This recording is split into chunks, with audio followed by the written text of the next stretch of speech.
There is a product being marketed to an entire generation as the smarter, safer, more responsible way to pay for things. No interest, no credit check, no complicated application. Just split your purchase into 4 easy payments and walk away with whatever you wanted. It sounds like someone finally figured out how to make buying things feel consequence-free, like the financial industry had a moment of generosity and decided to stop charging people for the privilege of spending money they don't quite have yet. It's called Buy Now, Pay Later. And 59% of Gen Z is using it right now. Here's what the same companies offering it don't put in the marketing materials. 57% of the people using it have already missed a payment. More than half. Not a small percentage of irresponsible spenders. More than half of the people who believed the promise of a smarter way to pay have already failed to make a payment on time.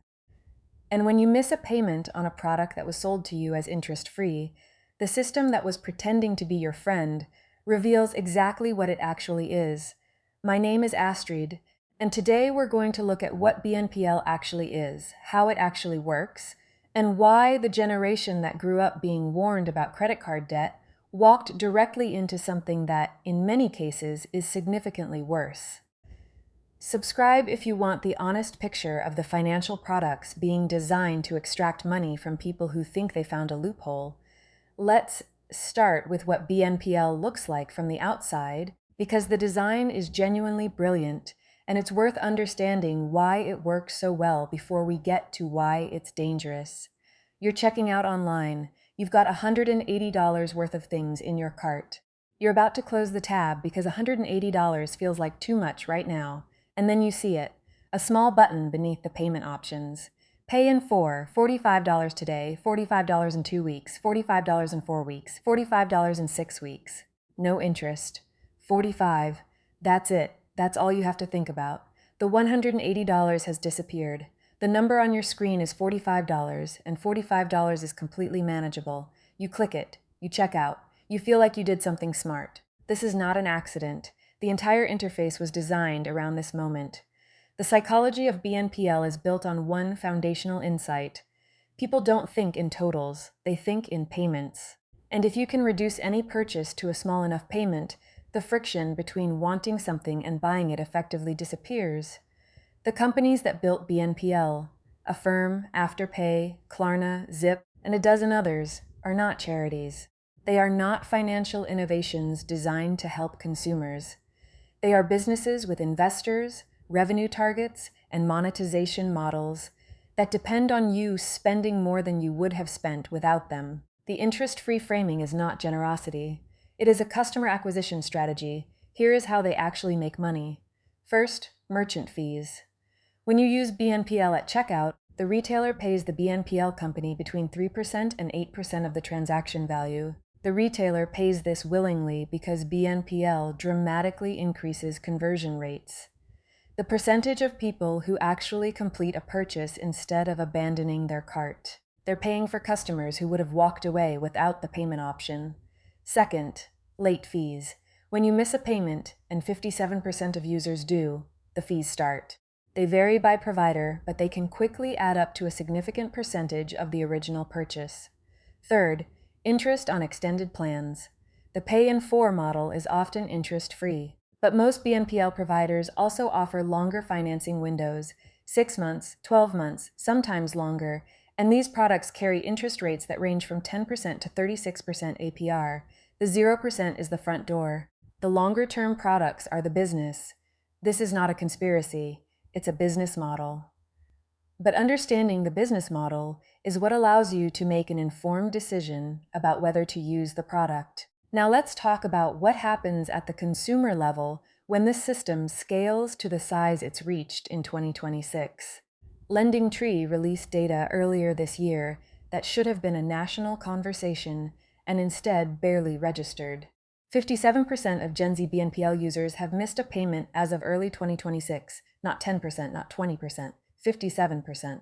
More than half of the primary user base of this product has already experienced what happens when the interest-free promise ends and the real terms of the agreement begin.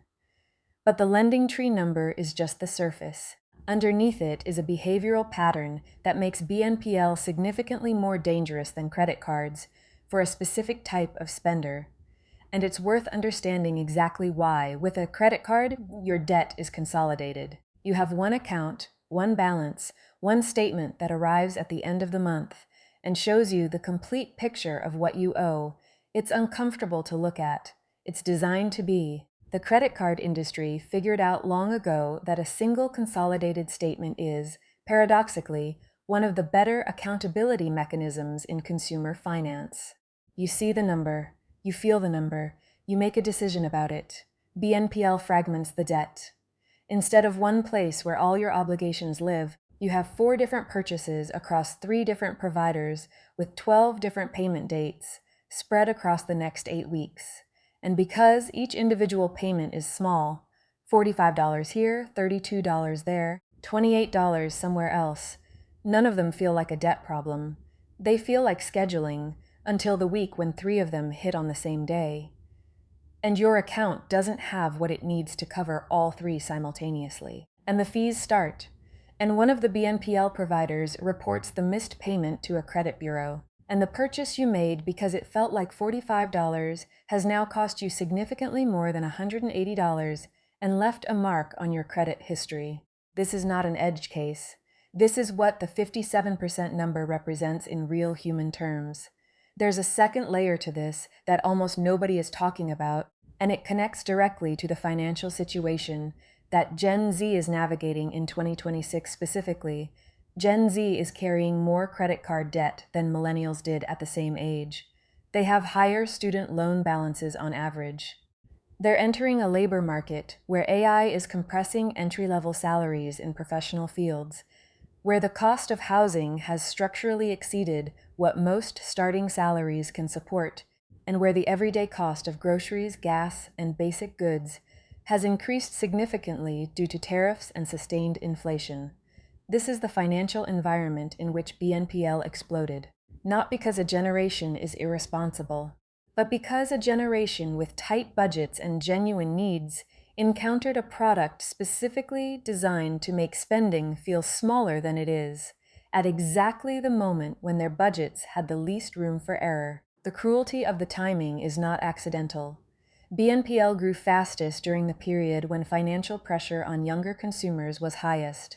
Aggressive marketing, frictionless integration into every major retail checkout, social normalization through influencer promotion and TikTok shop partnerships.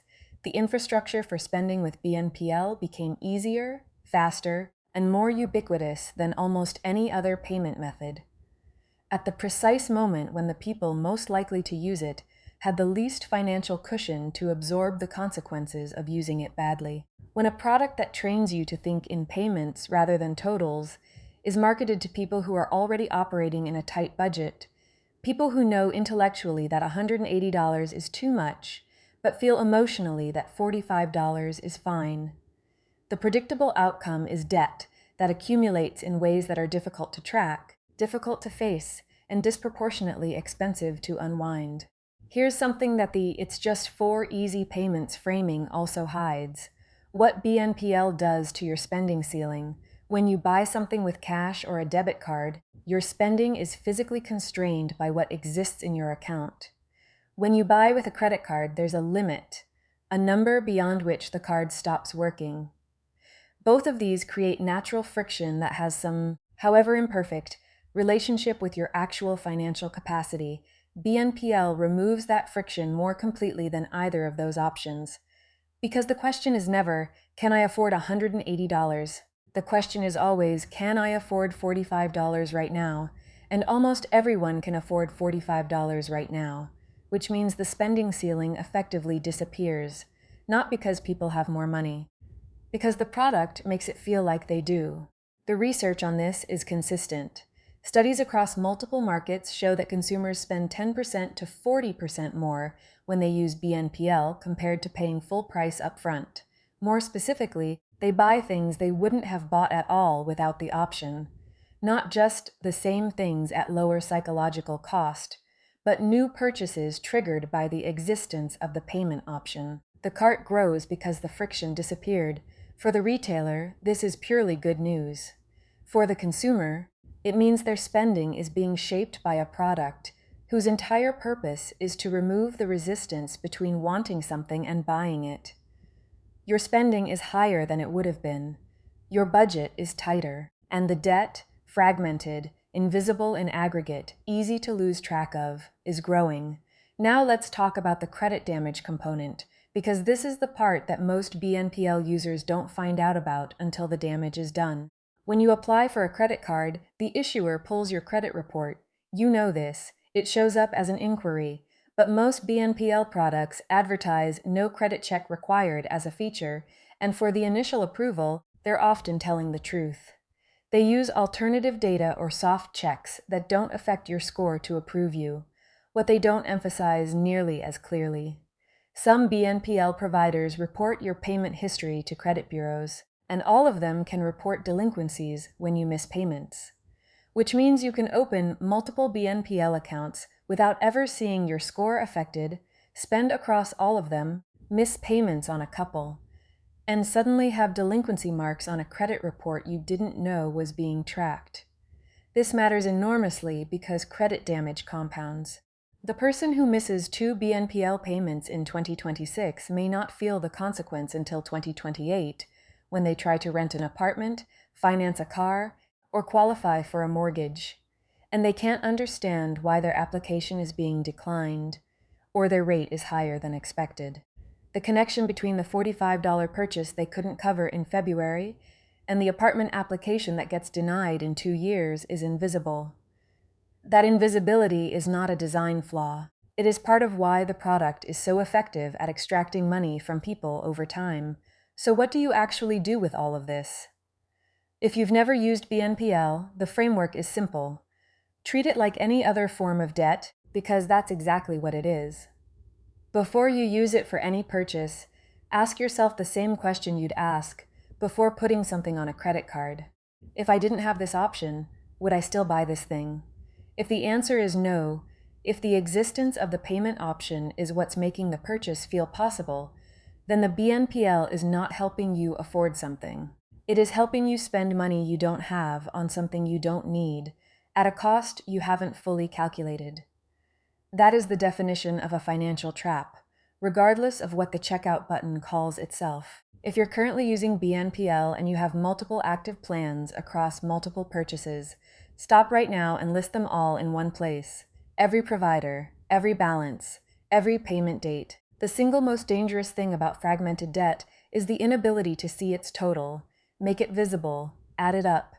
Look at the actual number. The moment you see all of it together, not 4 separate $45 payments, but one consolidated picture of what you owe and when, the psychological effect of the fragmentation disappears, and you can make real decisions about it. If you've already missed payments and have fees accumulating, prioritize the accounts that are closest to reporting to credit bureaus over the ones that are just charging late fees. Not all missed BNPL payments have the same consequence. Some providers report at 30 days overdue, some at 60, some don't report at all but charge compounding fees. Know which situation you're in before you decide which payment to make first with limited funds. If you're deciding between using BNPL and using a credit card you can pay in full at the end of the month, use the credit card. A credit card you pay off monthly is objectively better than BNPL in every measurable way. You build credit history. You get purchase protection and fraud coverage. You have a consolidated statement. You earn rewards in many cases. The only scenario in which BNPL is superior to a credit card is one where you cannot trust yourself to pay the card off in full. And if that's true, BNPL is not a solution to that problem. It's a different version of the same problem with additional fragmentation. The baseline rule that protects you from every version of this trap, forever, is the one that requires no product knowledge and no financial sophistication. Never let the payment size be the reason you make a purchase. If the only thing standing between you and saying no to something is the discovery that you can pay for it in smaller pieces, the answer should be no. Not because spending is wrong, because the smaller pieces are not making the thing more affordable. They are making it feel more affordable while the total stays exactly the same. The product works because it's genuinely, brilliantly designed to work. It removes friction. It reduces the psychological cost of spending. It makes the number on the screen smaller than the actual price. It integrates into the checkout process so smoothly that using it feels like a natural part of buying something rather than a financial decision. That's not an accident. Billions of dollars in venture capital and engineering talent went into making it feel exactly that way. You are not weak or irresponsible for finding it appealing. You are a human being responding predictably to a product engineered to produce that response. The 57% of users who've already missed a payment are not 57% of irresponsible people. They are 57% of people who encountered a product specifically designed to make spending feel smaller than it is, in an economic environment specifically designed to make saving feel harder than it should be, at a moment in their financial lives when the margin for error was smallest. Understanding the design is what makes you the exception. The button at checkout is not your friend. It is a business. And now you know exactly what kind of business it is. If someone you know is using BNPL across multiple purchases without tracking the total, share this with them, not to make them feel bad, to give them the consolidated picture before the payment dates do it for them in a more painful way. I'll see you in the next one.